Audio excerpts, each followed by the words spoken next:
جی آپ دیکھ رہے ہیں پروگرام ان فوکس اور ہم بات کر رہے ہیں اسلام آباد اور راولپنڈی میں ہونے والے پرتشدد احتجاجی مظاہروں کے حوالے سے اور اس کی کیا وجوہات ہیں۔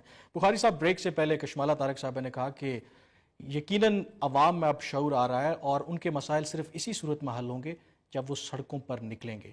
حکومت ناکام ہو چکی ہے، کیا کہیں گے؟ کشمالہ بی بی کا ان کا اپنا ویو ہے، پوائنٹ آف ویو ہے، اور ٹھیک ہے، جمہوریت کا حسن ہے کہ جس طرح وہ مرضی کہیں، لیکن میں آپ کو دو چیزیں کہوں۔ پہلے تو ایک بات، انہوں نے قائد اعظم کے بارے میں سوال کہا تو اس کا جواب دوں پہلے میں کہ قائد اعظم یقیناً مسلمان تھے اور اسی وجہ سے انہوں نے مسلمانوں کے لیے علیحدہ ریاست کا بارہا مطالبہ کیا۔ ان کے آپ خطبے دیکھیں، ان کے آپ بیانات دیکھیں، اس میں کوئی شک نہیں، ہمیں اس بحث میں نہیں پڑنا چاہیے۔ یہ پرویز مشرف نے چلائی تھی کہ دو قومی نظریہ بھی تھا کہ نہیں، ہمیں اس لائن پہ نہیں جانا چاہیے۔ دوسری بات میں آپ سے عرض کرتا چلوں کہ انگریزی بولنے کی انہوں نے بات کی۔ انگریزی بولنا کوئی عیب نہیں، مگر آپ ریکارڈ سے، میں ان کو بھجوا دیتا ہوں پی ٹی وی سے، جو بے شمار تقاریر انہوں نے اردو میں کی، تو وہ دونوں زبانوں میں بات کرتے تھے، اور انگریزی بولنا کوئی جرم نہیں ہے۔ بنیادی جو مسئلہ ہے اس پر کہنے کا مطلب یہ تھا کہ وہ کسی فقہ واریت کے اوپر اس میں نہیں پھنسے ہوئے تھے، وہ ایک پروگریسو کام کرتے بنیادی ہم اپنے بنیادی جو سوال ہے اس پر آتے ہیں کہ کیا آپ کو لگتا ہے کہ حکومت ناکام ہو رہی ہے؟ حکومت قطعاً ناکام نہیں ہے۔ مسائل جو ہیں کشمالہ اپوزیشن کو یہی سوٹ کرتا ہے کہ وہ لوگوں کو کہیں کہ سڑکوں پہ آ جائیں۔ مسئلہ یہ ہے کہ سڑکوں پہ اگر پرامن آئے تو جمہوریت ہے، کوئی مسئلہ نہیں۔ اگر آ کے املاک کو نقصان پہنچائے، اس طرح کی بات کرے تو یہ چیزیں لیکن عوام کرے کیا؟ جب دیکھیں نا آپ، اگر اب لوگوں نے کمپیریزن کرنا شروع کر دیا ہے جنرل مشرف کی گورنمنٹ کے ساتھ، اور 2 سالوں میں کہہ رہے ہیں کہ 50% جو ہے آر یو فار مشرف اور فار ڈیموکریسی؟ آپ اپنا تو کلیئر کریں پہلے۔ نہیں، یہ عوام کی میں بات کروں کہ جب آپ کمپیریزن ہو رہے ہیں، میرا کوئی بھی نقطہ نظر ہے وہ irrelevant چیز ہے۔ آپ کیونکہ اس وقت اسمبلی میں بیٹھے ہیں، جو تبدیلی لانی ہے وہ آپ لوگوں نے لانی ہے۔ یقینی طور تو پہ یہ لمحہ فکریہ نہیں ہے کہ لوگ، یقینی طور پہ عوام کو مسائل ہیں، عوام کے گھمپیر مسائل ہیں، فوری حل طلب مسائل ہیں، اور جن کو حل کرنا حکومت کی ذمہ داری ہے، اور ہم پوری کوشش کریں گے کہ جلد از جلد وہ مسائل حل۔ لیکن عابد شیر علی صاحب، آپ کو لگتا ہے کہ یہ مسائل حل ہونے کی طرف جا رہے ہیں؟ 2 سال سے زیادہ کا عرصہ ہو گیا ہے اس منتخب حکومت کو آئے ہوئے، اور اگر مسائل دیکھیں، اگر فیکٹس پہ بات کریں تو لگ یہی رہا ہے کہ دن بدن اضافہ ہو رہا ہے مسائل میں، لوگوں کے کوئی ریلیف نظر نہیں آ رہا۔ کامران صاحب، میں ایک بنیادی طور پہ ایک آپ کی چیز سے اختلاف کروں گا۔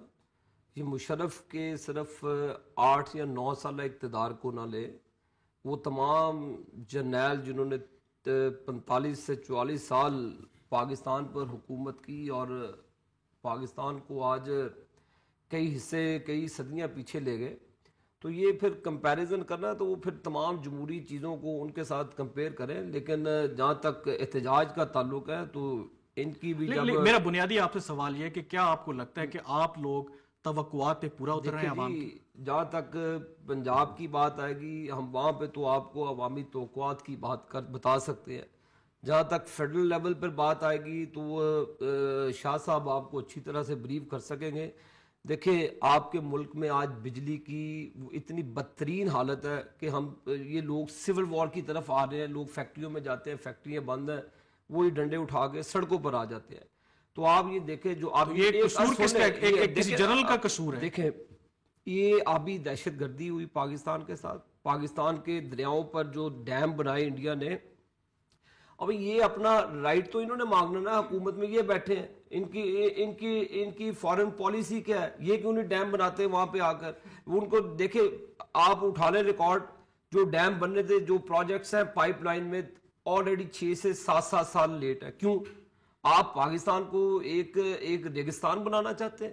آپ اس بات سے اتفاق کر رہے ہیں نا کہ اس وقت جو منتخب ادارے ہیں ان کے پاس کوئی ڈائریکشن نہیں، ان کو پتہ نہیں کہ اس مسئلے کو حل کیسے کرنا ہے۔ یہ منتخب اداروں کی نہیں، یہ حکومت وقت کی رسپانسبلٹی ہوتی ہے کہ ڈائریکشن تو انہوں نے دینی ہے، یہ اداروں نے تو لیکن سوال یہ کہ آپ اسمبلی میں بیٹھے ہیں، آپ اپوزیشن میں، آپ بھی کتنے سنسیئر ہیں؟ ہماری اپوزیشن میں بیٹھنے کا مقصد ہے کہ حکومت کو ڈائریکشن دینا، حکومت کو جو غلط چیزیں کر رہی ہے ان پر احتجاج کرنا، اور اس پر اپنا جو لوگوں کا رائٹ ہے اس پر آپ نے کیا ڈائریکشن دی ابھی تک اس گورنمنٹ کو کہ کیا کرے؟ ہم نے تو جو بھی لوگوں کے مسائل ہیں وہ ہم اسمبلی سے لے کر سڑکوں تک، ہماری لیڈرشپ اس پر بالکل۔ لیکن کشمالہ، آپ کو لگتا ہے کہ ہمارے جو سیاستدان ہیں وہ واقعی سنسیئر ہیں تمام مسائل کو حل کرنے کے لیے؟ وہ اپوزیشن میں بیٹھے ہوں یا حکومت میں بیٹھے ہوں؟ دیکھیں جی، اپوزیشن تو ہے ہی نہیں، خیر، اور جو بات کرتے ہیں ان کے، میں نے کئی لوگوں کو سنا ہے کہتے ہوئے کہ ہم ڈیلی ویجز پہ کام کر رہے ہیں حکومت کے جو وزراء ہیں.